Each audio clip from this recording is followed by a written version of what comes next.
Hey Pedlar fans!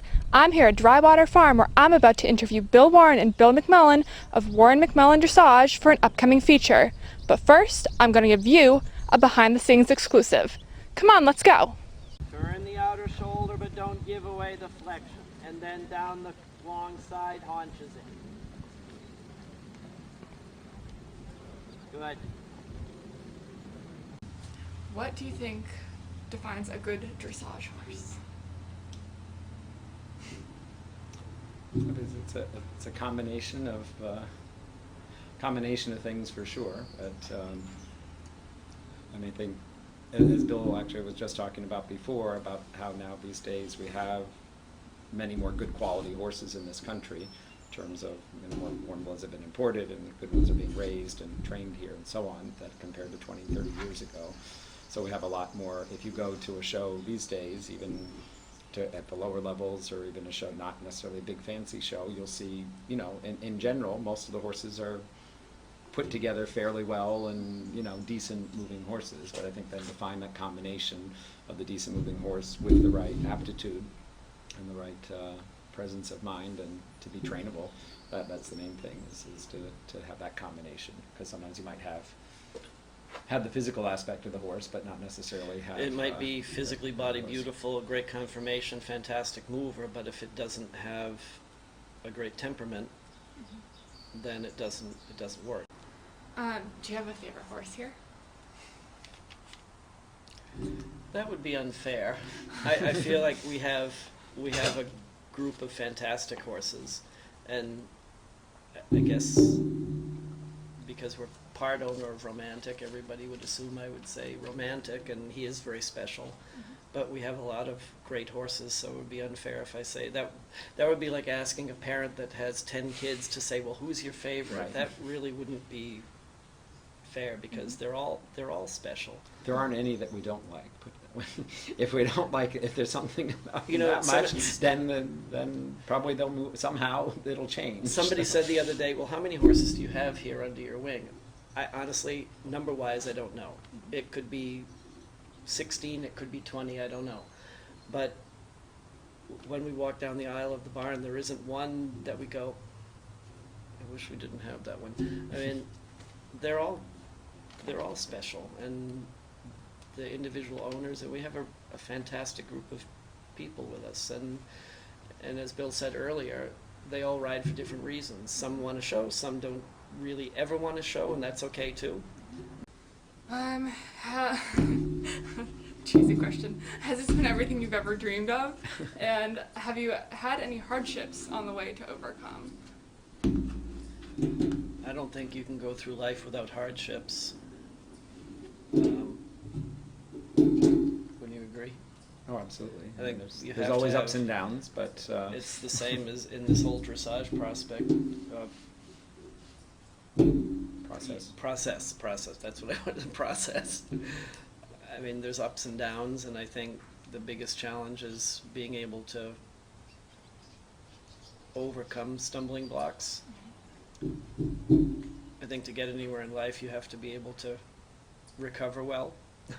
And I think in riding, to make a good rider, I think you have to not hold on to things and be able to let go and carry on. What about pet peeves? Do you guys have any pet peeves? I think there's not enough attention spent improving one's riding. I feel like too often the horse is a tool, and in some cases more of a machine, and people think they can just sort of plug information in and it's supposed to come out like you would make happen on the computer, especially when people that have the resources to buy a horse that has a lot of training. It doesn't necessarily mean anything. It still doesn't take the place of good riding, and I think there's not enough attention spent to improve one's riding, because everything is so show-oriented now. Very seldom do you go anywhere and see riders that are on a lunge line and improve the seat. It's just people train and live from horse show to horse show, and that's not what it's all about. How did you decide whose name would go first in your business? I think when we started the Rhode Island business, we were moving to someone else's farm, and maybe if I had gone to Vermont, we could have done McMullin Warren, but you were coming this Well, way, you were the famous and one. I already I was the famous. I already had the established business in this area, so if I had gone to Vermont, then maybe we would have reversed it. But anyway, it's. So how did we decide? I don't think we did. I just did it. Bill, what's something that most people don't know about Bill? And Bill, what's something most people don't know about Bill?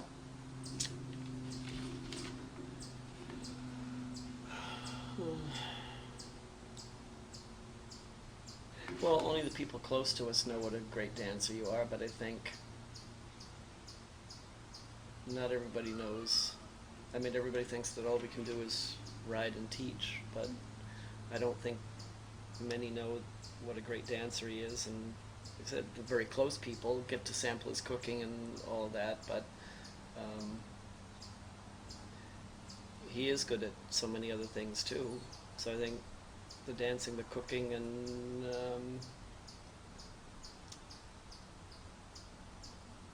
I think what a great organizer he is, even though he talks about the scheduling being so complicated and all that, he's a very good organizer.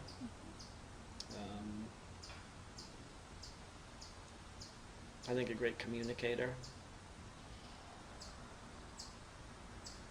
There's probably other things too. On a smaller scale note, just have to say that again, people close to us know this, but then a lot of people probably don't, that you're a huge Barbra Streisand fan. I knew he was going to roll his eyes. Oh, you're But right. it's the one's true, but close, that's a big yes. thing, that he Yes. collects all the paraphernalia and every album and all of that, so...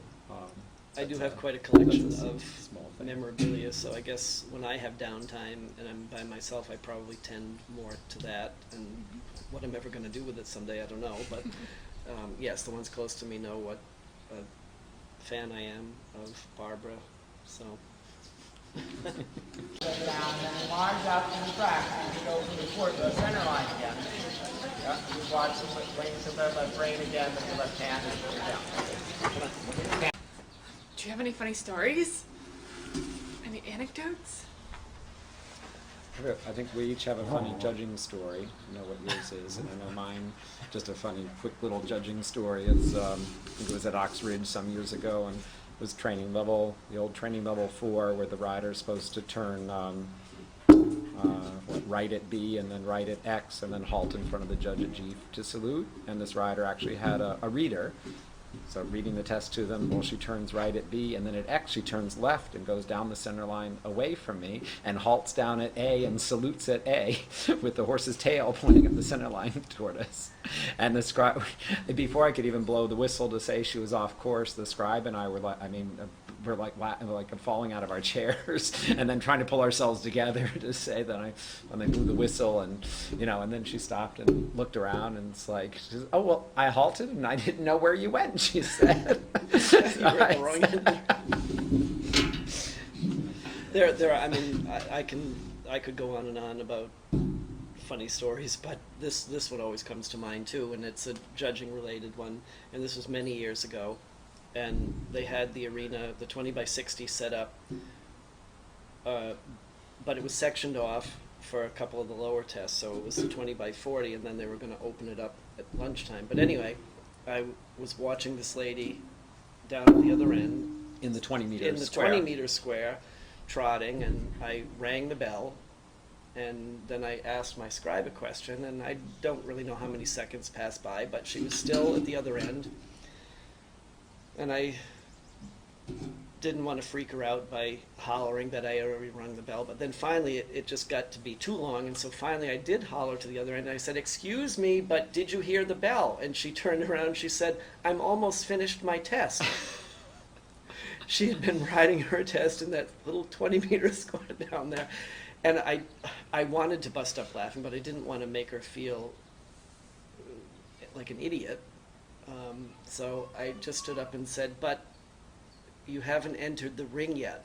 So, so then she came and she was mortified. But anyway, that story always comes to mind. So anything that can happen will happen.